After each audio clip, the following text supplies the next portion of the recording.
Active shooter situations are defined as those where an individual or individuals are actively engaged in killing or attempting to kill people in a confined and populated area. Unfortunately, houses of worship are not immune from this. More lives can be saved if first responders and those working and visiting a house of worship are better able to discern and react swiftly to these threats. Today, we'll look at how to prepare the faith-based community for an active shooter event. We will discuss the history and definition of active shooters, what to expect when law enforcement responds, how to prepare your congregation for an active shooter incident, and how to respond if you find yourself in such an event.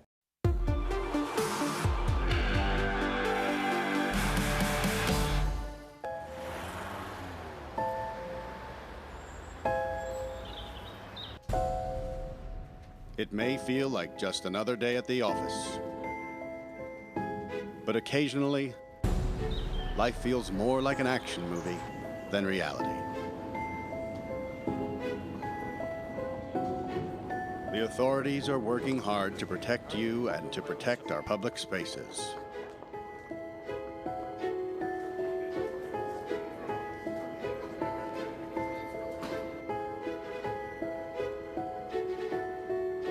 But sometimes bad people do bad things. Their motivations are different. The warning signs may vary, but the devastating effects are the same. And unfortunately, you need to be prepared for the worst.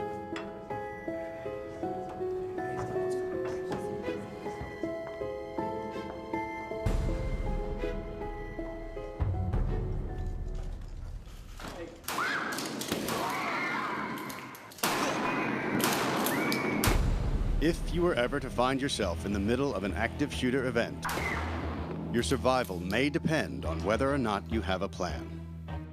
The plan doesn't have to be complicated.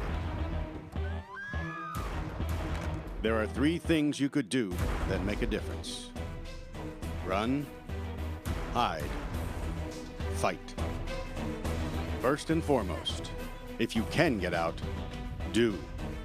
Always try and escape or evacuate, even when others insist on staying. Encourage others to leave with you, but don't let them slow you down with indecision. Remember what's important: you, not your stuff. Leave your belongings behind and try to find a way to get out safely. Trying to get yourself out of harm's way needs to be your #1 priority. Once you are out of the line of fire, try to prevent others from walking into the danger zone and call 911.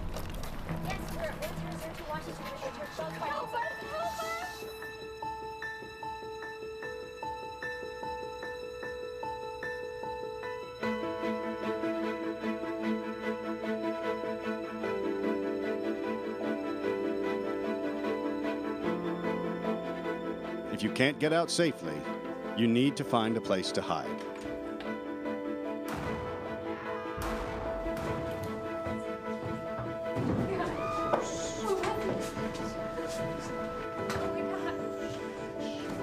Act quickly and quietly.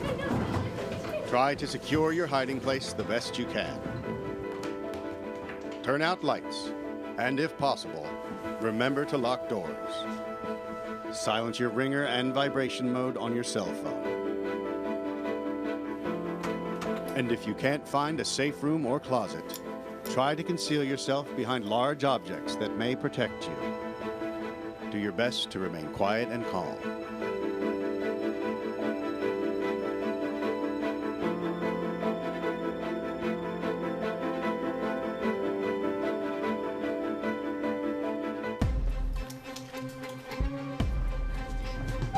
As a last resort, if your life is at risk, whether you are alone or working together as a group, fight. Act with aggression. Improvise weapons. Disarm him. And commit to taking the shooter down, no matter what.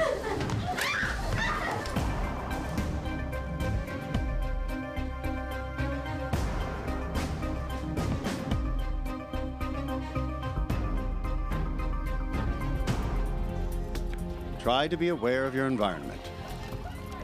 Always have an exit plan. Know that in an incident like this, victims are generally chosen randomly. The event is unpredictable and may evolve quickly. The first responders on the scene are not there to evacuate or tend to the injured. They are well trained and are there to stop the shooter.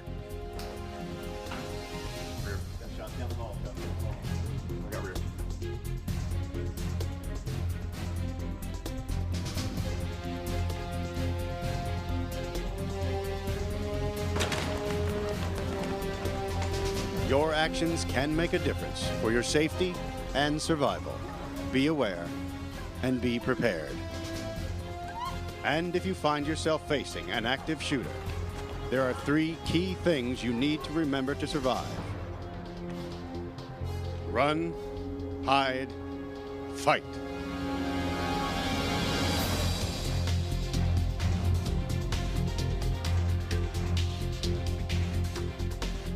Hello, and thank you for tuning in to our program, Active Shooter, Preparing the Faith-Based Community. I'm Jeff Patterson.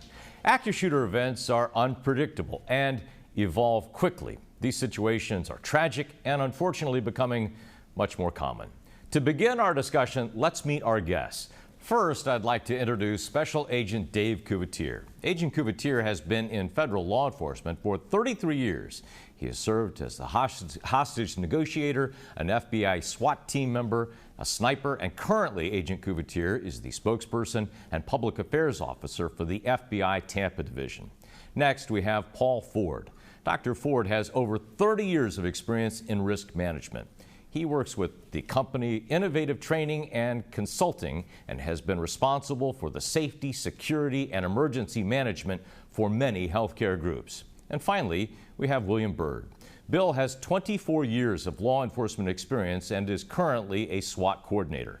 He has trained thousands of law enforcement officers on tactics of active shooter response and planning. He is with the TROS Group, which helps private organizations like churches plan their response to a possible active shooter. To begin our discussion, we're going to look at the history and definition of active shooters and what to expect when law enforcement arrives. Dave Couvertier, the FBI has looked at this for years. What can you tell us what the history teaches us about active shooters? Well, the FBI has actually looked deeply into some of these active shooter situations, identifying about 160 of these incidents that have occurred between a period of the year 2000 to 2013. And we were able to determine some very disturbing results. For example, we see a trend, an upward trend of the frequency of active shooter situations in our society. And even more so, that might be of concern to either the folks out there or the public. When we look at the numbers of the 14 years, when breaking down the average active shooter, the number of active shooters that we actually have over the years, the average is 11 per year. When we start looking at the first 7 years, they're about 6. We average about 6 a year. And what's really disturbing and very telling is the last 7 years, we're looking at over 16 incidents per year. Are there general indicators, tip-offs, if you will, that something like this might occur? Yes, absolutely. Matter of fact, the FBI is actually looking and conducting a study as we speak today on trying to identify pre-attack behavior indicators to better help law enforcement and the public. But for now, we're recommending that people actually take a look at some of the indicators that we've used historically with other crimes or situations that could result into crimes. For example, workplace violence. Some of the things that we should be looking at is, especially when we're dealing with employees or family members or friends that we know very well, we basically know their baseline as far as the behavior patterns are concerned. So the things, any deviation of that we starts getting us concerned, should be things like individuals having financial problems, getting additional stress because of maybe marital problems, starting to get or talk about how the world is against them, or even starting to promote and even support acts of violence that are out there, or even talking about utilizing weapons to get even with people, and or even talking about suicide. Those are some of the things that people should start looking at, and if they see something like that or hear something, they should take appropriate action to try to mitigate that early on. Paul, are there differences between what an active shooter is and something called a directed shooter? What are those? Yes, very important differences. And the FBI has done a great job of trying to look very specifically at the active shooter. But most of the shootings that occur, it's hard to define, and there's not really a national consensus. The shootings that are occurring, an active shooter, remember, is an individual that is actively willing to shoot anyone, and there's no real target. He's just after killing anybody. Then there's a directed shooter. Now, the directed shooter is possibly an opportunity, if we work our plans right, to try to prevent some of this. A directed shooter is a person that has a target, and that's the biggest difference between the definitions. It could be an individual, or it could be a group. Now, those targets vary in reason. It could be that they're just angry or upset at a person. Could be that it's a hate crime and a terrorist act. But that's a very, very important difference for our planning purposes. Bill, if you're a victim and you're in the middle of that, I don't know if the ideology of the shooter really matters, or if they're having personal problems at home. What does matter is that that active shooter is causing immediate death. So what can you tell us about what's going on and maybe how we should react? Absolutely. You make a good point. The point of the investigation afterwards obviously is valuable to us to determine why these things happened, and hopefully try to stand in the way of these things in the future. But when you're there, your main goal is to survive this event, to get away from this thing. So, obviously we saw in the video the run, hide, fight. What you can expect is that law enforcement is going to come here. Law enforcement is going to come very rapidly. They're going to come in a very different fashion than we've done in the past. And they're going to come in a variety of uniforms or tactics that maybe we're not used to seeing, like perimeters and so forth. They're going to attack this thing front on. What you can expect is they're going to go past the victims. They're going to do the unconventional things that you thought they were going to do. They're not there to rescue people. They're there to stop the violence from happening. So what are the immediate risks? I mean, when the shooter shows up, what is the immediate risk? I'm sorry, I'm off my train of thought. That's all right. So because we're talking about situations that are very fluid, they evolve differently in each of these cases. So, between law enforcement showing up in the situation and the victims there, I mean, we saw a good thing in the video about run, fight, hide, and how to deal with that. Tell us about some of these immediate risks when people show up and the shooter is actively engaged. The mindset, I guess, in the past has been prevention.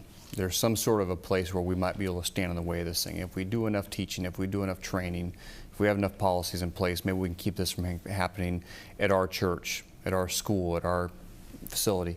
I think where we need to recognize now is that, like Dave told us, this is something that's here to stay, and we're seeing the pace of these things rapidly increase.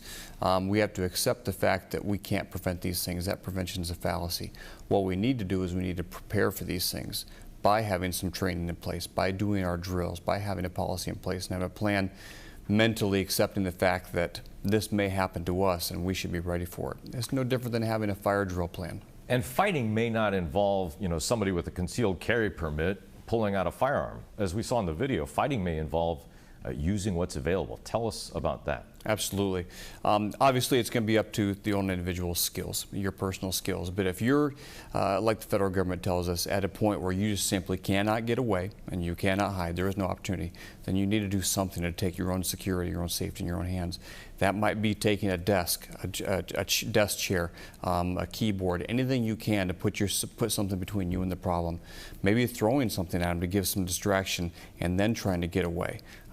Certainly a running, screaming target is going to be a lot harder to hit than a cowering target in a corner. So Dave, what does the FBI studies show us or tell us about what an active or who an active shooter is?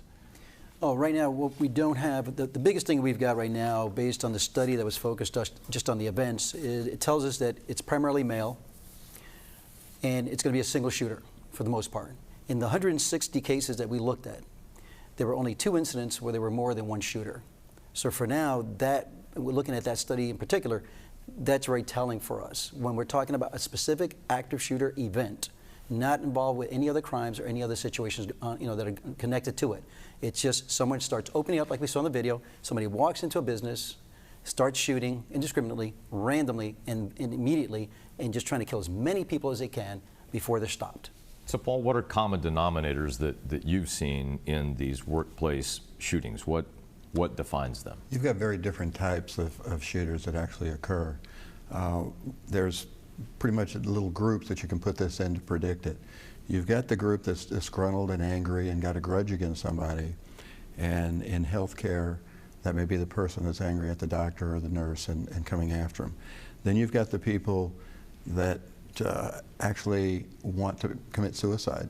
It's amazing how some of these shooters want the police to shoot them, and they're willing to start shooting people so they'll get themselves shot.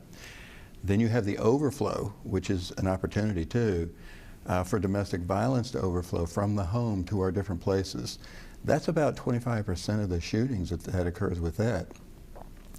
Then you've got the small group that's euthanasia. Well, not that small. I think right now the research tells us about 11% of the shootings are euthanasia, where you have elderly people, or you have people that have terrible diseases, terrible pain, and they make a pact with a loved one, or a loved one decides they can't see their loved one suffer anymore, and they decide to take their life. Actual employees that's going back to shoot in a business is only like 4 or 5% now. These others are much larger.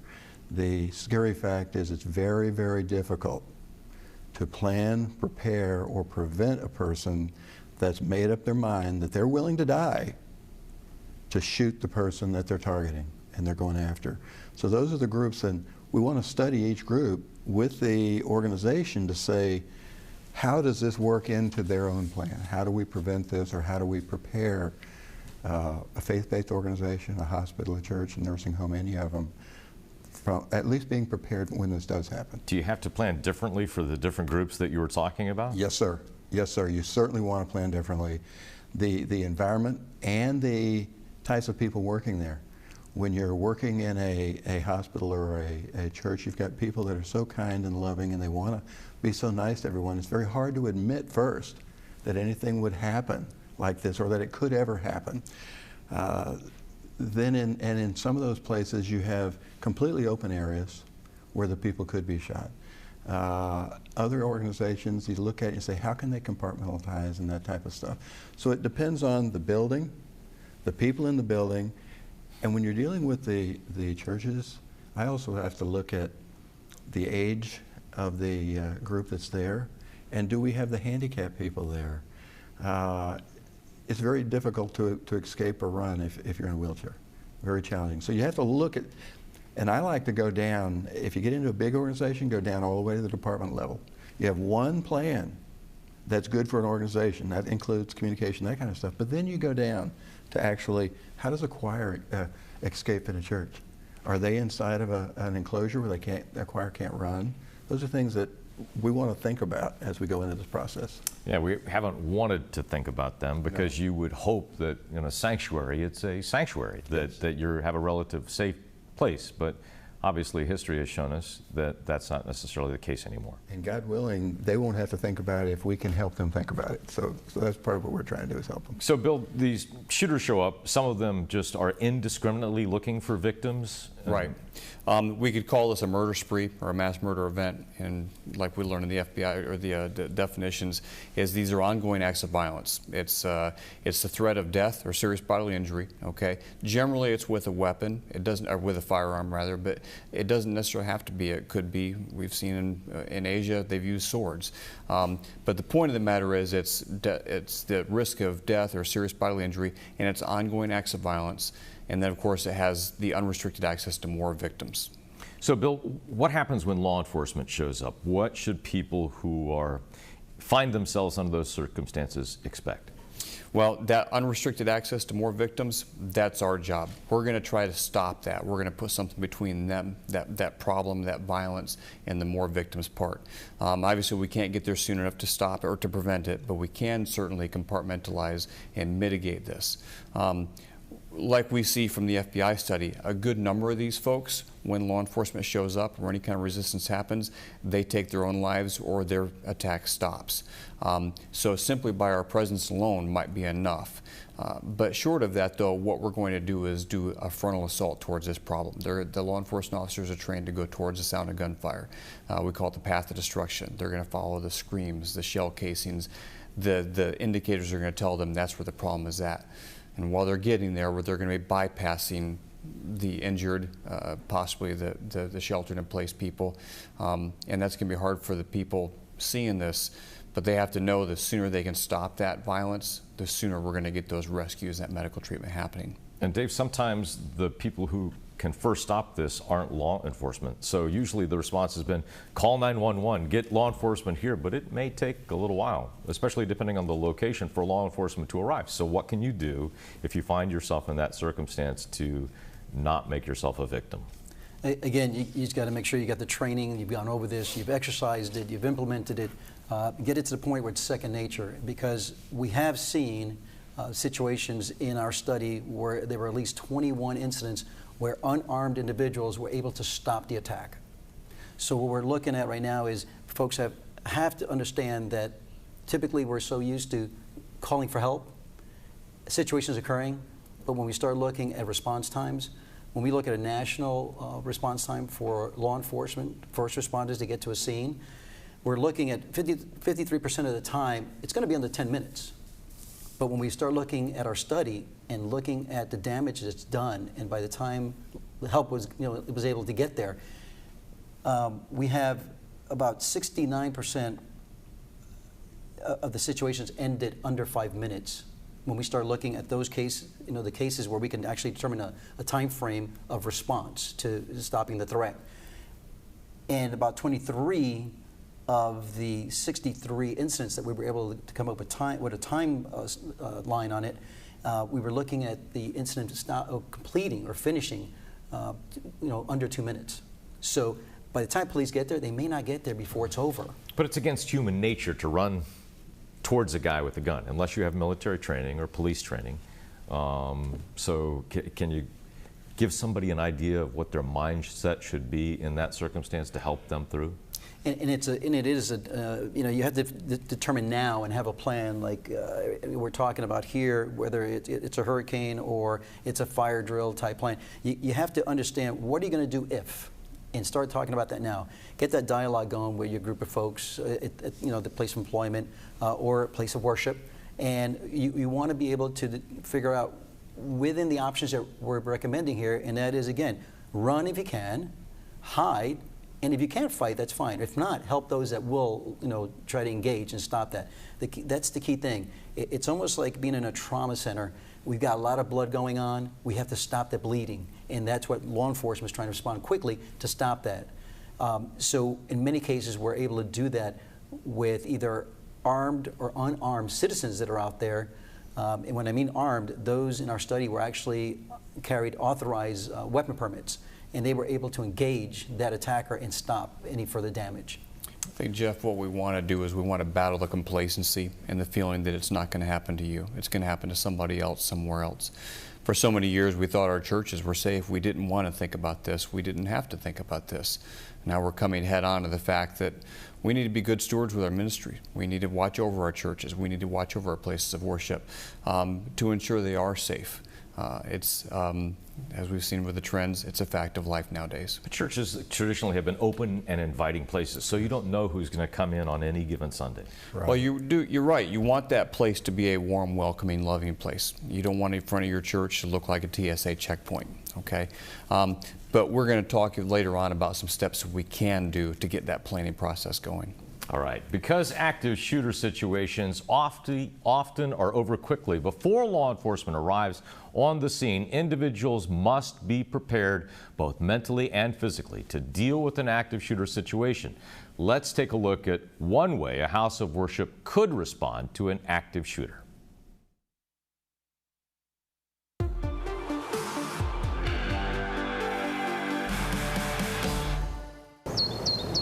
It's Sunday morning and service is going on at your local church. A man overdressed for the weather gets out of his car.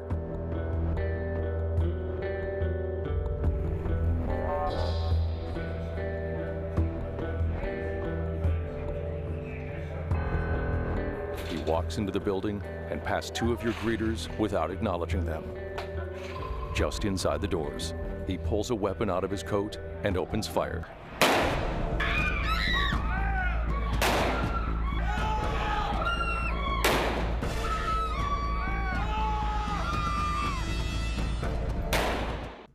What would your ministry staff and volunteers do? Is your staff and safety team trained to look for danger signs? Does your church have the ability to communicate with all members immediately? Could the ushers alert the entire safety team with a single communication? How quickly can law enforcement get to your facility? Does your safety team have established standard operating procedures for dealing with this type of threat? Does your church have a plan for directing the reaction of the congregation in an active shooter scenario? Do church members know when to shelter in place, when to evacuate? And do they know how to do so safely? Are you able to lock down other areas of the building away from the shooter, especially the nursery and children's ministry areas? Is your safety team trained to perform the lockdown immediately after the threat is identified? Have you worked with local law enforcement so they are aware of the layout of your facilities and campus? One way to respond to an active shooter. In this scenario, the church has a trained safety team in place. One of the ushers immediately alerts the entire team using a handheld radio. He also calls local law enforcement using his cell phone. Get down, get down, get down. Safety team members inside the sanctuary move quickly to instruct the congregation to get down on the floor. Kid zone, make sure that you get shelter in place, please. Other team members communicate with the children's areas and evacuate as possible. For areas in which it would be too dangerous to evacuate, staff and children turn out lights, lock doors, and shelter in place.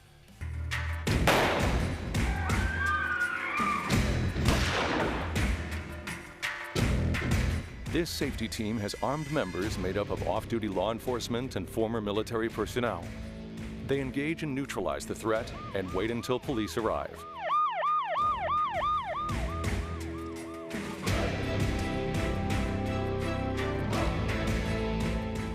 Put the gun down! Drop it! Don't move! Get on the ground! Get down! Get down! After law enforcement arrive and secure the gunman, the members of the team help evacuate everyone and do appropriate follow-up for the ministry. With active shootings on the rise, it's more important than ever to know how to respond to the threat before it happens.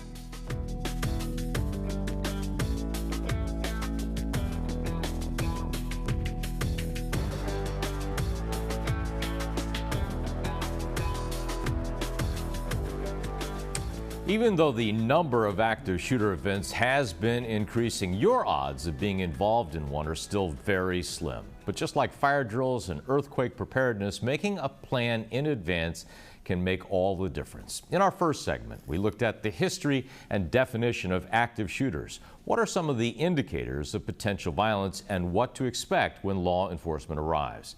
In our next segment, we'll discuss how to design a plan of action, what the plan needs to contain, and the steps in the planning process. Bill, let's talk about this plan because buildings are unique, congregations are unique. What are the things that set houses of worship apart? Well, unlike your workplace or your school, the sanctuary, the typical church, isn't really set up to do drills. You can't do a lockdown drill during your morning worship service. In addition to that, you have a transient congregation sometimes. You don't have the same people at that facility every single day like you would, again, in the workplace or the school. So you're faced with a difficult task. You can't really train those people. What you can do as that faith place or the place of worship is you can train some core people, like we saw in the video, some primary stakeholders, either your safety committee, your ushers, your deacons or elders, to know exactly what to do and then to move the rest of the people around as need be. So that plan should include preparing for an active shooting incident and preventing or mitigating what happens when they arrive. Right. That's where these two things come back together again. We're going to use the same model we'd use anyplace else in the planning process, and that goes through prepare, mitigate, respond, and recover. It's a 4-phase process. It's interesting we have to add the recovery process as part of the planning in, But interestingly enough, people forget about that. That's actually part of this process, is how do you get your place of worship, your church or your workplace, back into doing the business you're supposed to be doing. Paul, can you talk to us about what the difference is between a hard and a soft target? Yes. The perpetrator has a purpose and a reason for coming after people. They either want to kill everybody, or they want to go after a small group or a certain person. Because we know that's their motivation, they can plan where and when they want to do this. And because normally they do plan this, we can say, what can we do to make it such that they don't want to do it in our location? So you look at your building, you look at what's going on, and several things can actually be done to move the event somewhere else, which we don't want to have to happen, but you don't want to have it with you. Things like many of the churches now have police officers that also take care of their traffic. Just police presence can deter a person from coming on their property. So that's a good thing. They talked about safety teams. If you have a security group and a safety team, do you have someone that looks like a police officer that might deter the person, have them go somewhere else? Then there's things you can do with your building. Within the building itself, do you have an area where when it happens you can send out a notification to everybody? Is there a panic button or emergency call signals that immediately somebody can push so they know how to get out? Do you have the ability to lock down the facility? Maybe not the whole facility, but any place that you can lock down to prevent that person from running through certainly helps you as far as limiting the damage. Then there's things like where your receptionists or the people are. Do you have glass that makes it very difficult to shoot through? Do you have desks that will absorb a bullet? Those are fairly simple, that a person could hide behind the desk. What about a safe room? We talked about areas where when a person comes in, if you're going to run, is there a specific place that you know to run to or you can take people to? Lock them inside with a telephone so they know they're safe. That always helps. Solid core doors. Some of the places I've visited have got doors that are simple enough that a person could kick them open. A good solid door is a really safe barrier and protection to help people. Compartmentalization, anytime you get a chance to compartmentalize an area, that's always good. I like panic buttons. Now all of this stuff starts though with a risk assessment of the facility and what you can do. If it's going to happen, let's don't have it happen where we are. It really involves taking a look at your place of worship with a different set of eyes, whether it's a one-room congregation or a large campus. You have to really walk around, look at the buildings, the annexes, or the one room with a different set of eyes, don't you? Yes, absolutely. You've got to, and you've got to look at it from everything from the street, and then try to put yourself in the mind of a person that wants to come in there and shoot people. Say, how open an area, how easy would it be for me to do this? And then take the other side and say, I'm the person that just comes to church. How easy is it for me to react? How do you form a team to do that, Bill? How do you form a team that can look around with an objective sense and a different vision, if you will, of what you do? This is really the exciting part, because this part doesn't cost you any money. Obviously, some of those things that the doctor talked about, those can be kind of expensive, okay? And depending on what kind of resource your facility has, you may not be in the business of going out and buying bulletproof glass just quite yet. But writing your plan is free, though. And you don't have to necessarily pay a high-priced consultant to come in and do it. You probably already have the people inside your congregation, inside your church, that can put this thing together. What you're going to try to put together now is a multidisciplinary team from inside your facility. Maybe people who do this, you have law enforcement, fire, federal emergency planners, and so forth already in your congregation. Bring them together as a planning committee to start writing your emergency operation plan for your church. They're going to start off with a basic plan that's going to basically establish a chain of command. Online, we can grab the incident command structure from the federal government and the National Incident Management System, use them as guides while you write that plan. That way you're talking the same language with the law enforcement and fire resources that show up. And then from there, start designing out, like the doctor said, you want to do your threat assessment, your risk assessment. What are you really in danger for? Today we're talking about active shooter. You're going to write functional annexes for each one of those events. You might have an active shooter tab, you might have a tornado tab, you might have a fire tab that are all living portions of your emergency operations plan. And Dave, this planning doesn't begin when somebody walks in and opens fire. I think we brought it up in the piece before. It's important to involve local law enforcement or law enforcement in general, people with expertise in advance, just so they can come to your facility and take a look around, right? Absolutely. The key to to mitigating any threat is being proactive. And by being proactive, we're mentioning things like reach out to your local law enforcement agency. They'll be more than happy to come in and help with a plan, or to at least help you identify the different risk areas or vulnerabilities in your center, your religious center, and some of the ways to mitigate those as well. And a lot of times it's you don't have to spend a whole lot of money. It's just having methods or standard operating procedures in place to address those threats when they come up. And once you establish the plan, maybe Bill, you can talk to this. It's because things evolve, society evolves, these attacks are evolving. You shouldn't just put it on a shelf and let it gather dust. Exactly, Jeff. That's what we see a lot of times is, we've designed a plan, or maybe we downloaded a template from the internet, put it in a book, put it on a shelf and say, okay, that task is done. We talked about this is a preparative mindset. This isn't a preventative mindset. Preparation is an ongoing event. That preparation involves a train, drill, assess model, if you will. We're going to design our plan, we're going to train our primary people on this plan, then we're going to drill that plan, see if it really works. Do a good assessment afterwards. You might find out that it looked great on paper, but when we actually did it in live action, it didn't really work so well. Assess it, massage it, and then continue to adjust that plan as your geography, as your population, as your location might change. A major transportation route changes around your church, you might need to change your plan to accommodate for that. Paul, one of the things you mentioned is recovery, and of course faith-based organizations are very much in the business of helping people through difficult situations. But what happens if one of these attacks happens to your place of worship and you can't get back there for a long time? Should you be prepared for that as well? Absolutely. You want to look at it and say the good probability is it's going to take a long time for the police to do all their investigations, to get everything cleared out. The family members and all the friends of all of your congregation are going to wonder what's happening. You want to be able to say, how are we, and communication with all the different constituents you've got. All the children that are in there are going to have parents and grandparents and people that are going to want to know. You've got to be prepared for long-term communication stories and talking to them. Be prepared for saying, how long will the police take to actually contain this scene? You may have, and at the same time, for a church it's fantastic because they already want to talk to each other and console each other, and they already have the faith to say, hey, we're going to live through this. So there's a good side too, that at least they'll be there to comfort each other, but you have to be prepared that long term too, this hurts people's psyches. It hurts people's minds. No one understands why. So you have to be prepared long term to try to build back up the confidence and the love within your congregation. And Dave, as the incident is going on, as these things occur, of course the media is going to show up.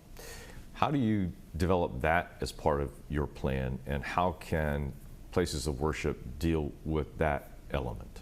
And again, being proactive, reaching out to your local media outlets, building that relationship ahead of time, being leaning forward. And as you just heard, it all comes into play, and your plan is going to be a living document as situations continue to change or relationships grow. And one of the things with the media is, if you don't have someone, and sometimes you'll have those resources available, there'll be somebody at that particular religious facility that may be a reporter or maybe a public relations expert, or professional. You want to bring them in. They'll be more than happy, I'm sure, to help establish those relationships. But the thing that we don't want is, for the first time when an incident actually occurs, is now try to engage the media and try to figure out where you're going to stage the media when they show up. Those are things you need to work out ahead of time. And even with local law enforcement partners, the local police department or the sheriff's office is going to be, it has jurisdiction over your facility. You want to have those things planned out, and they have public information officers that they can even help you out and give guidance. Bill, walk us through the steps of coming up with a plan. What do you do? Well, first of all, you got to decide what you're planning for. Today we're talking about active shooter, but you want to have someone that's going to be able to take a real good hard look at your facility and say, this is what we're in danger for. churches or facilities, temples in Michigan probably don't need to plan for hurricanes. So you really want to design your plan. Like I said, it's really indigenous to that facility itself. You want to design your plan about what your risk, what your problems are going to be. Be sensible, be reasonable, and then seek the free resources. Like Dave talked about, there's lots of planning tools out there, both through FEMA, through DHS, that we can go and get that they provided for us to give us guides to start building that plan around our facility's needs. Dave, I think it's important you mentioned to establish those relationships early. It's also though important to speak with one voice in these circumstances, isn't it? Absolutely. If everyone gets out there and starts talking about or speculating about what happened or what's going on or how things are progressing, all that does is confuses the public. It gets disinformation out there. It may be actually hurting an investigative step or activity that's going on. The stakeholder, it may damage some, their reputation, or there might be a family member or something else going on out there. So if you have one person, you can come together as a team, and that'd be in law enforcement, public safety, religious leaders, and nowadays, law enforcement in particular is very good about engaging stakeholders and saying, hey, we're about to put out this press release or this comment. Is that okay with you, or is there anything else we need to put out there? So what are next steps in your planning phase? This is where it gets really serious. You need to understand the situation. We're planning for a critical thing to happen in your facility. We're planning for a very dangerous, potentially even deadly incident to happen in your facility. So when we sit down to write this plan, you have to do it with the proper mind and the proper heart that understands what we're planning for. Determine your goals and objectives. We already talked about, we really don't believe prevention is a goal here. Our goal or objective is going to be to prepare for this thing. So now we're changing our mindset. We're saying, this can happen to me. In fact, if you're writing a plan for it, you're saying it will happen to me, but I'm going to be ready for it. After that point, we're going to identify stakeholders, identify those people, those resources you can go to, whether it be inside your congregation or out of your congregation, that are going to have talents or skills they're going to be able to bring to the table. The living, breathing document that Dave talked about, like we said, we don't want to just put this thing on the shelf once it is completed. We're going to train, drill, assess it. You're going to have a committee that's designed ahead of time that's going to be responsible for maintaining this document, maintaining this training model. Don't just put a mark on the checkbox and say, yeah, we reviewed it, but actually looked at it. Maybe the people we had as incident commander or as the PIO or the children's welfare director, those people have changed. Our document needs to change with that. When the emergency happens, like the doctor said, shouldn't be the first time we looked at this plan and blowing the dust off it. So Dave, how do you implement these plans or exercise and make sure that it's not just a document sitting on a table, that people actively are involved in implementing it? Well, there's several ways of doing it, and some of the things that we even do in law enforcement is we will have, we'll come up with plans. They'll be in written format. Then we take those and transition those into a tabletop exercise where we bring in other stakeholders around. We'll have somebody from a local law enforcement agency, FBI or fire department and so on, medical staff, for example. And anybody that you think is going to be coming to your particular center or your organization's location, you need to bring them in and then discuss and go through that particular scenario and try to figure out best practices. And the more people you bring in, they may bring in some new ideas. And then the other thing that really, where you really bring it home to everybody is you have a field training exercise. And that is, you actually participate. You have role players playing a bad guy. And you have everybody else actually attending a service, for example, and something breaks bad.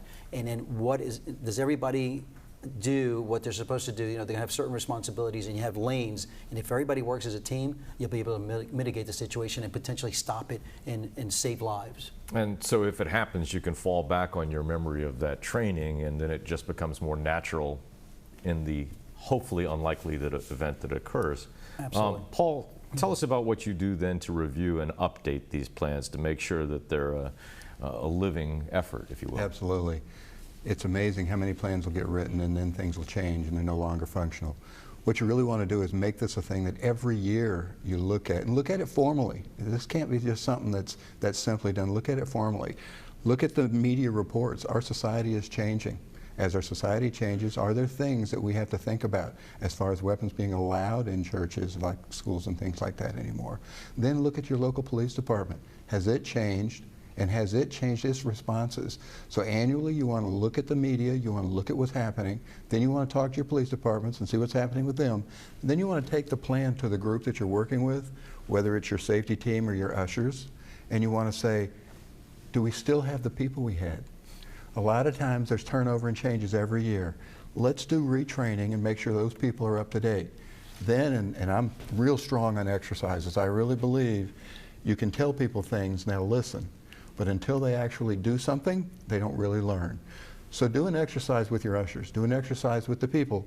And bring local law enforcement into that process. Yes, and then take a hot wash. Let those people tell you what I did good, what I did bad, and modify that plan. It's also, by doing an exercise, fun for the people doing it, so it'll keep them involved and keep things alive. So try to look at this as not an exercise in paranoia. Absolutely. We don't want to scare people because they'll just freeze.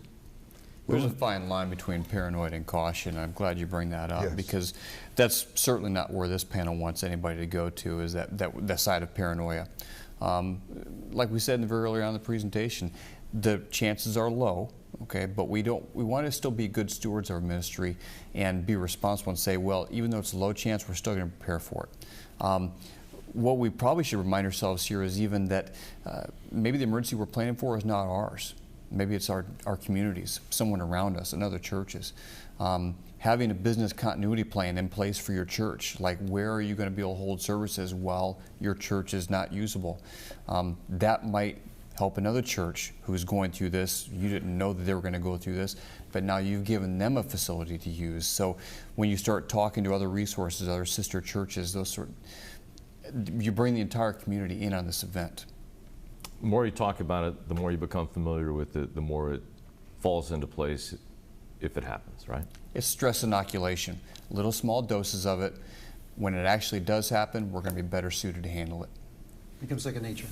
You know, one of the things we have heard some talk about, and we saw in the piece, is that some people who have perhaps concealed carry permits are armed. Do you feel that should be a part of this planning process too?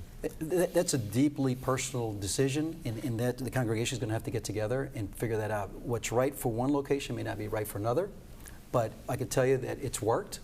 There are people that have been saved because of it, and when we look at the study and just looking at that, just to really put things in perspective, in the 160 events that we looked at, there were 486 lives that were lost, 557 wounded. When we look at houses of worship, we had 6 of those in the study, and we're looking at 21 individual lives were lost, 27 were wounded. So it can happen anywhere nowadays, but we have to be prepared for it, and mitigation is the big key here. Very good. All right. In our last segment, we discussed how to design a plan of action, what the plan needs to contain, and the steps in the planning process. In our next segment, we will discuss being paranoid versus cautious, reassurance that collaboration is happening, communications with stakeholders, interaction with the media, and victim assistance. Dave, these are important points, but how can you reassure people that collaboration is happening? Well, I can definitely tell you that when we have the FBI conducting these type of studies, sharing that with our law enforcement partners, sharing it with the public as we're doing today. There are collaborative efforts that are ongoing every day dealing with this type of situation and others, but I can also tell you that there's a federal law that was passed in 2012 that permits the FBI to respond to active shooter situations or mass killing events and bring support to the local authorities. So we work as a team, and especially in this local area here, we do that on a regular basis very well. And we did talk about the importance of having one spokesperson, but you deal with the media on a regular basis. And sometimes when these situations develop, there's a lot of assets that are brought in by the media, a helicopter, and there's immediacy of reporting. What would you like people to know who aren't used to dealing with the media about these situations, and how perhaps there's some information they shouldn't reveal? Absolutely. If you're not used to dealing with the media on a regular basis and understanding that there are law enforcement operations, for example, or public safety management efforts that are ongoing, you have to be very aware that anything you say, anything you show, anything you tweet as far as photographs or about the, the situation itself, or you're talking about, the event as it's progressing or developing, that can help the assailant, and that can hurt and put in danger law enforcement officers that are responding to that, and the public as well. So you don't want to give away positions of where the SWAT team is outside. Exactly. And perhaps not even reveal who the victims are, because the assailant, the perpetrator, may not know exactly what's happened.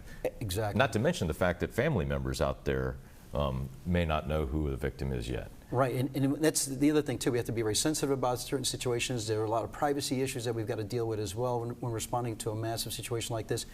But the best thing to do is speak as one and identify one spokesperson for the event. The bosses can all come in from different agencies and they can speak, and reassure the public. But the rest of the time, it should be one person that the media knows they can go to for guidance and for information.